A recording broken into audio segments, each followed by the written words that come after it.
سلام، من بهنام هستم. من پانتا هستم و ما اینجا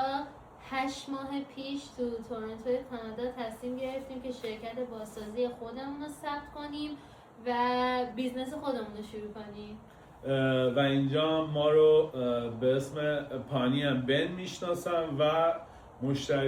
تونستیم مشتریای خوشحال زیادی اینجا به دست بیاریم. داستان از اونجایی شروع میشه که ما الان دقیقاً 1 سال و 1 ماهه که به تورنتو کانادا مهاجرت کردیم و از ماه 4 تصمیم گرفتیم که کار خودمون رو شروع کنیم و از این قضیه هم خیلی خوشحالیم که این کارو کردیم و میخوایم که اطلاعاتی که اینجا به دست آوردیم و تجربه‌هایی که اینجا داشتیم و حالا در مورد متریال، در مورد ابزار، در مورد بیزنس میخوایم این اطلاعات رو با شما شیر بکنیم. به خاطر همین من و پانتا تصمیم گرفتیم که ویدیوهایی بسازیم در مورد این موارد که بخوایم توی یوتیوب بذاریم، توی کانال یوتیوبمون بذاریم که شما هم بتونید استفاده بکنید و امیدوارم که همین شکلی بوده باشه و بشه. من میخوام حالا یه کوتاه یه توضیح بدم که چطور شد اینکه ما ماه سوم مهاجرتمون یه ون خریدیم و این ون رو کم کم حالا توی کار کم کم ابزار خریدیم، کم کم تجهیز کردیم، ون رو درست کردیم، مرتب کردیم و اینجا الان گاراژ خونمونه. تونستیم که این گاراژ رو به قولی یه جورایی تجهیز بکنیم و الان هم به نظرم یه جورایی جفتمون، هم من هم پانتا، خیلی خوشحالیم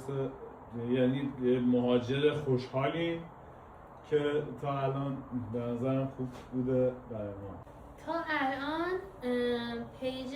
بن کانستراکشن بیشتر راجع این پیج بهنام بیشتر راجع به این بوده که در مورد ابزار می اومده میگفته و اینکه حالا کاراش هم بیشتر توی استوریا میذاشته. به خاطر فیدبک هایی که از بچه‌ها توی پیج گرفتیم یکم تصمیم گرفتیم این داستان تولید محتوا رو جدی‌تر بگیریم و اینکه علاوه بر چیزایی که حالا راجع به ابزار میگیم توی پیج، حالا بیشتر بهنام میگه، منم میخوام بیام راجع به متریالایی که اینجا حالا استفاده میشه تو ساختمونا بخوام یه سری توضیحات بدم و بهنامم چون آدمیه که بیزنس بلده، سالها تو ایران بیزنس داشته، کاسبی کرده، تجربه های خودشو بخواد اینجا بیاد شیر کنه و اینکه بگه که چجوری تونسته تجربه هایی که داشته رو بخواد بیاد تو محیط جدید، تو کشور جدید، زبان جدید بخواد بیاد همونا رو پیش ببره و اینکه بگه میشه، هیچ چیزی زیاد فرق نمیکنه. حالا فرق میکنه ولی تو باز میتونی از اون دانش و اطلاعاتی که داشتی قبل و سالها برای زحمت کشیدی هم تو هر جای دنیا استفاده کنی. به نظر من هم همینطوری میشه. حالا یه سری چالش ها داره که میتونی اینا رو تبدیل بکنی همونو به سیستم اینجا و به نظرم شدنیه. بالا یه جورایی تا الان هم که این پیج رو داشتیم حالا سعی کردیم که اینو به بچه ها انتقال بدیم، ولی بازم حالا پانتا گفتش ما دوست داریم که اون سوالایی که خیلی پرتکراره توی پیج در مورد اونا صحبت بکنیم. حالا نظرهای جدید، سوالای جدید رو اونا میتونیم یه سری ویدیوها بسازیم بذاریم و اینکه منم چون در حال حاضر بیشتر کارهای مارکتینگ و بحثای همین اداری و مالی و اینجور چیزا بر عهده منه و خیلی از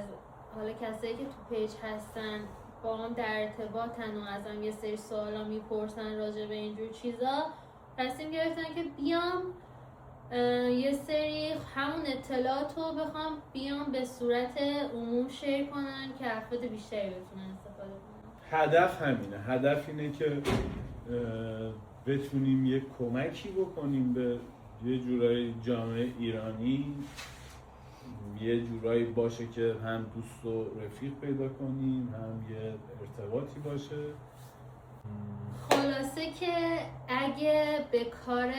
رنوویشن، کانستراکشن، به ابزار، متریال‌های ساختمونی